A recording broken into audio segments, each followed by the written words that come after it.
So basically, if you guys know what the Mary Sue is, they're a website that generally is on the side of, you could say they swing left.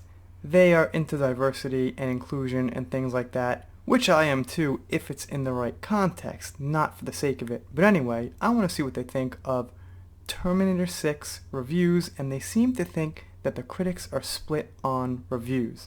So let's check out You Know Who, the Mary Sue.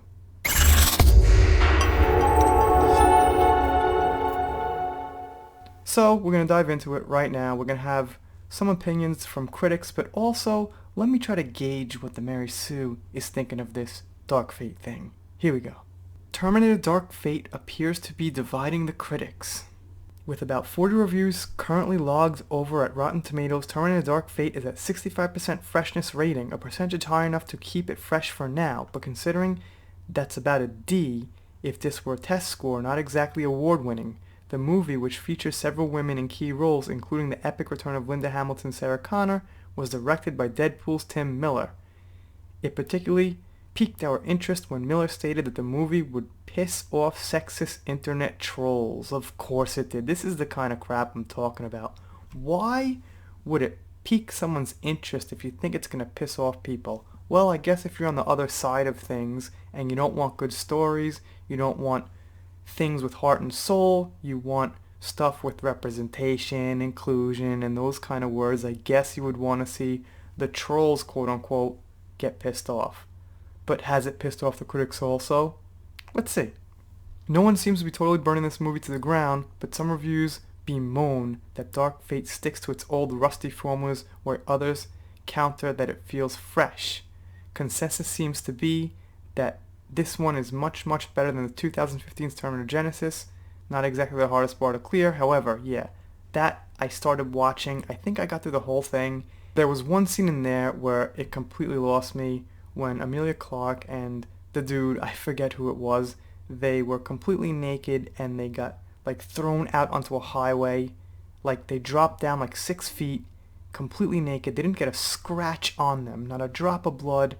Nothing, just like slammed it. It was a ridiculous scene. John Connor, the actor, didn't really do it for me.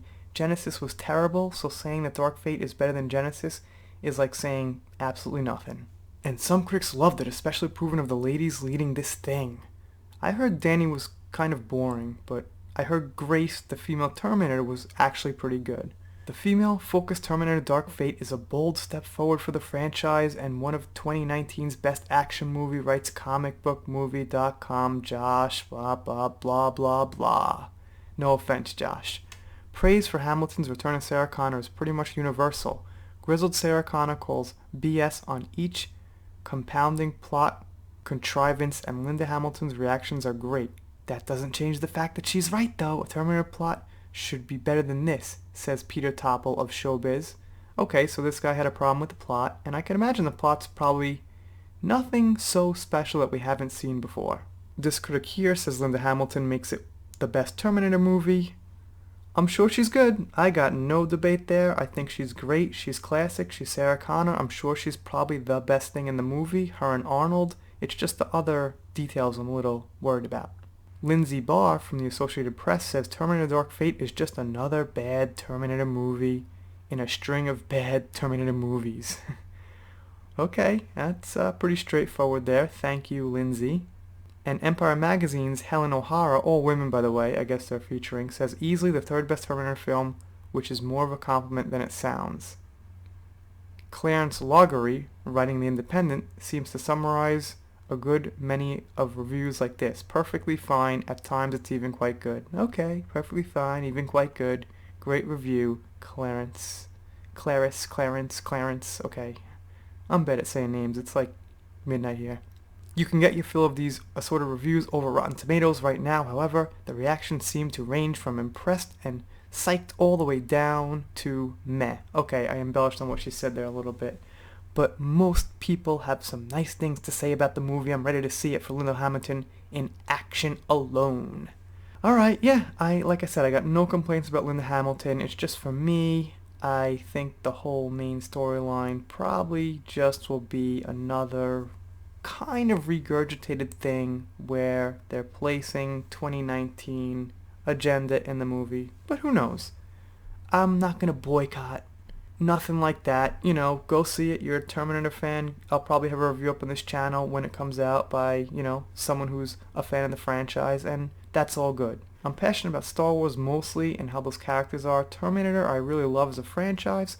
I've loved it as a kid, and I like the characters. I don't like what happened to John Connor, but it's just not quite the same passion as with what happened to Luke, and like my passion to keep fighting this thing and expressing criticism. Terminator, okay, you want to see it? That's cool. Go see it.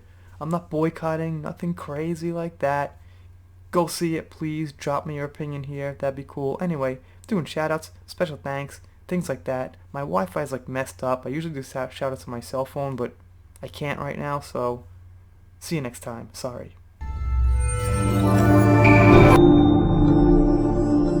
If you are not subscribed to this channel, The Entertainment Hacker, what are you waiting for? Smash that subscribe button now.